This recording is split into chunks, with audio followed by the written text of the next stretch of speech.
नमस्कार मंडळी, सोनाली किचन कट्टा रेसिपी चॅनलमध्ये तुमचं स्वागत। तर आज आपण काळा न पडणारा आमरस कसा तयार करायचा हे पाहणार आहोत। जास्त जणांची तक्रार असते की आमरस करून ठेवल्यावर काळा पडतो किंवा छान दाटसरपणा येत नाही।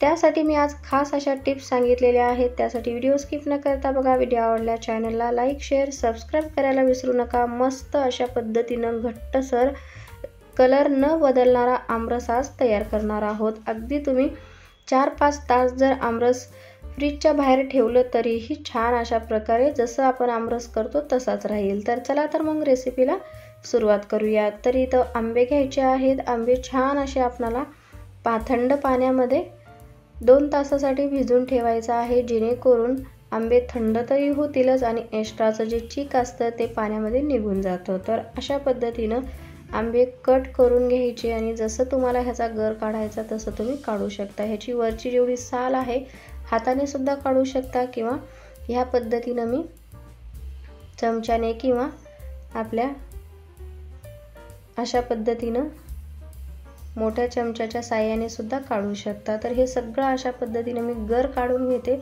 जेणेकरून वाया जाणार नाही आणि करताना थोडंसं आपले हात सुद्धा भरणार नाही, अशी ही पद्धत आहे। तर मिक्सरचं भांडं घेतलेलं आहे।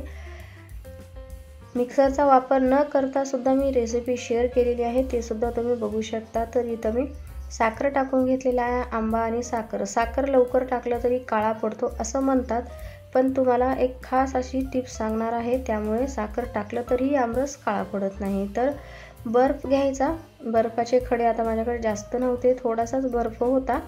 तर जे थंडगार पाणी आहे बर्फाच्या आपण ट्रेमध्ये ठेवतो ते टाकलेलं आहे आणि बर्फ टाकलेला आहे आणि मिक्सरला छान असं फिरून घ्यायचं आहे।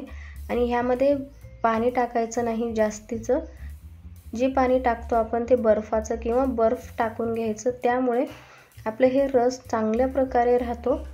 आणि ह्यामध्ये आपल्याला बर्फाचे 1-2-3 खडे टाकून ठेवायचे, त्यामुळे सुद्धा चांगल्या प्रकारे आपलं हे रस राहते। आणि तुम्हाला जर जास्त वेळ जर रस ठेवायचा असेल तर तुम्ही साखर न टाकता मिक्सरला तयार करून घ्या आणि नंतर जेव्हा खायचं आहे तेव्हा तुम्ही साखर टाकू शकता। आणि थोडंसं इथं मी अर्धा चमचा मीठ टाकलेलं आहे, त्यामुळे सुद्धा मिठाने सुद्धा कलर अगदी चेंज होत नाही।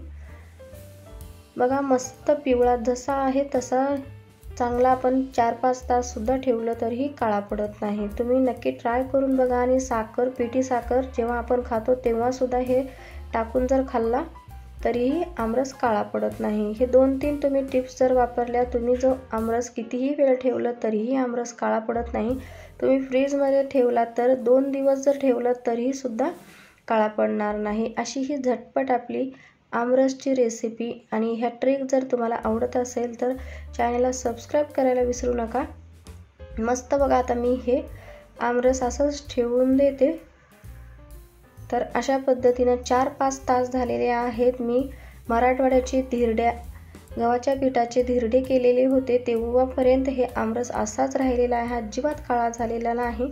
तर ही रेसिपी लवकरच अपलोड करेल, नक्की बघा। असाच व्हिडिओ घेऊन भेटू पुढच्या व्हिडिओमध्ये। धन्यवाद।